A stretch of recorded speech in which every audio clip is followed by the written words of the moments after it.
Hey guys, welcome to day 18. Today's topic is molecular orbitals continued. Um, I don't want to go into too much detail about these anti-bonding and bonding orbitals. So when you're doing your homework tonight, really just kind of focus on the hybridization and the pi bonds and the sigma bonds from the last few days. I still think that there is some value in talking about this, but I kind of feel like it's good to expose you to this material, but rather than having you do specific problems, just kind of just taking it for what it is. So let's go back to the last chapter. We said that there was this localized electron model. Basically, that was the idea that if we have a bond between two adjacent atoms, like say two hydrogen atoms, that the electrons in between are shared by those two atoms. And that's fine if we're dealing with a simple compound or a molecule like hydrogen. But as we get into larger, more complicated organic molecules, the localized electron model kind of falls short. So we introduced this idea of resonance to you. And this idea of resonance says, hey, there's not one Lewis structure that satisfies this molecule. We know that this molecule is stable, but for some reason, when I go to do a Lewis structure for this molecule, I don't really come up with a satisfactory result. And this is kind of where the molecular orbital model comes in. And the molecular orbital model says that these electrons don't necessarily belong to two atoms, but rather the entire molecule. And that these orbitals, orbitals are where we find electrons, that these orbitals are not strictly found between two atoms, but these orbitals kind of encompass the entire molecule. So this is more of a delocalized view, whereas, with Gilbert Lewis, we had more of a localized expression of the atom, okay? And resonance is useful in some of the upper level, especially organic chemistry classes, and the molecular orbital model kind of reiterates what resonance is trying to show you. So, all right, molecular orbitals. Basically, this idea that the whole entire atom has an orbital and these electrons are kind of evenly distributed as needed, okay?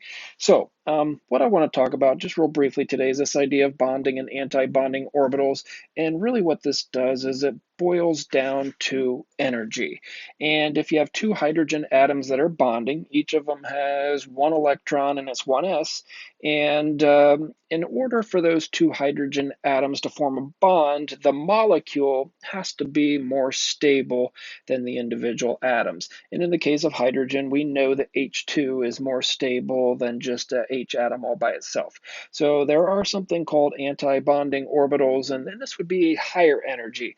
And there is a little bit of math that kind of describes when and how these are bonding and anti-bonding, and that's what we're not going to go into, okay? So it's all about energy. A lower energy molecule is going to win out over usually individual atoms in some cases. All right, so keep in mind, guys, sigma bonding. Sigma bonding is usually the first bond to form between two atoms. Single bonds tend to be sigma bonds, and this typically occurs with either s orbitals, like in hydrogen, we have the 1s's that are kind of overlapping, and sometimes p orbitals, but also, guys, these hybridized orbitals can get involved in sigma as well. So sigma molecular orbitals are caused by head-on overlapping, and they can occur in both s's and p's. I don't want to go into too much detail because I kind of feel like you guys, based on your testing results, do sort of understand what a sigma bond is and what a pi bond is, okay? So guys, we're going to kind of skip over bonding order a little bit, and really that's kind of it. What I did give you is I did give you some more problems here, and these problems really kind of go back to hybridization. And if we were in class and we were doing this, I think we would be spending more time on hybridization and sigma bonding and pi bonding than other things. So I think it's probably useful to go back and talk about some of these things. If you do take college level chemistry courses, you will talk about hybridization, you will talk about sigma bonding and pi bonding. So I think it's good to focus our attention here. All right, so what you can do is basically isolate an atom. And it doesn't really matter which atom it is. You're looking at the number of effective pairs. And really that's your neighbors. Carbon has 3 neighbors and 0 unshared pairs. So carbon has three effective pairs. And for carbon, we know that it is going to be sp2 hybridized. And it will have three sp2 hybrids. One of those is going to form a bond with the carbon below, one is going to form a bond with the hydrogen, and one of them is going to form a bond over there. Now, what I think is also worth saying is that it has one p orbital that is unhybridized, and it's that p orbital that's going to form a pi bond with the carbon that's kind of up and to the right to it. So in the case of this carbon, it is sp2 hybridized. It has a sigma bond shown in pink, and that there is a pi bond shown in blue, and it is going to be this unhybridized p orbital. So if I'm looking around, a lot of these carbons are sp2 hybridized, and if I just do a quick search, this one is, and this one is, and this one is, and this one is, and this one is, and I could keep going and tell you all the ones that are sp hybridized. But let's maybe take a little bit of a look at this nitrogen right there. So let's look at nitrogen. Okay, in this case, nitrogen has three neighbors, carbon, carbon, and hydrogen, and it has one unshared pair. So this nitrogen has four effective pairs, and that tells me that it is sp3 hybridized. It has four sp3 hybrids. So if we're going to go back and talk about bonds, this is going to be a sigma bond. This is going to be a sigma bond. This is going to be a sigma bond. And that other sp3 orbital is going to contain the unshared pair shown as two dots. Okay. All right, let's kind of move on again. So guys, if I look around a little bit, this nitrogen is also going to be sp3 hybridized.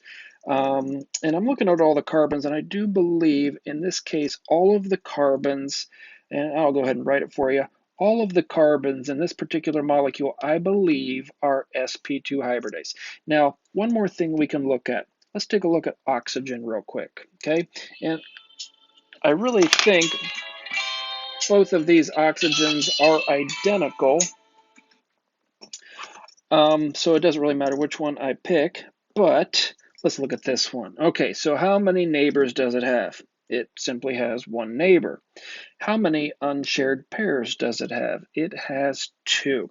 So in the case of oxygen, it has three effective pairs, so it must be sp2 hybridized, and it has three sp2 hybrids.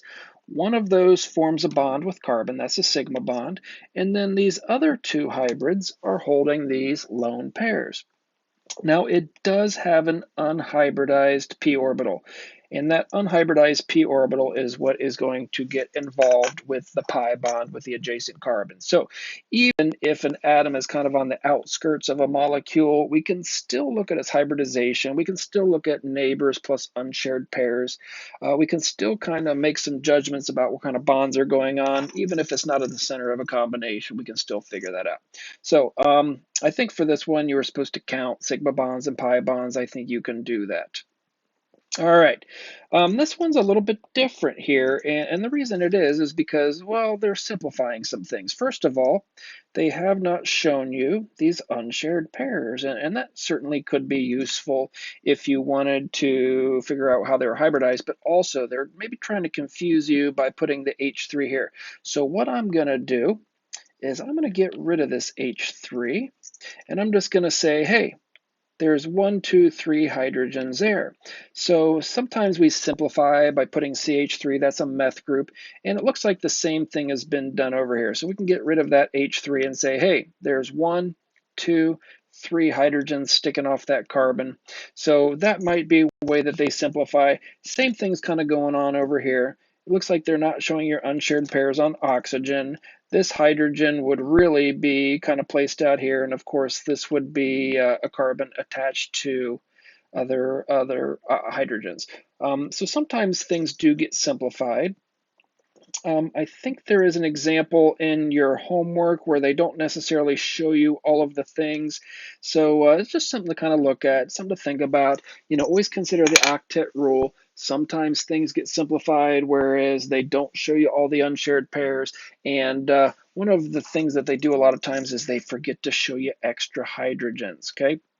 So I think in this particular example down here, you're going to have to say that, hey, there's got to be some double bonds in there. In order to follow this octet rule, we're going to have to go and fill some double bonds. And I think in the case of nitrogen up here is that they did not give you the fact that there was a double bond in between. So sometimes things are left off, and the intention is not to confuse but to simplify, but I realize that in some cases it could complicate. So you guys do have that kind of sheet with all the hybridization situations on there. That will help you predict bond angles, that will help you predict other things. So I think it's either day 1 or day 2 of this chapter. You should be able to figure out, looking at that chart, what kind of hybridization is going on. And guys, I think with that, I'm going to let you go. I'll catch up with you in another day or two. I miss you. I love you. I'll talk to you later.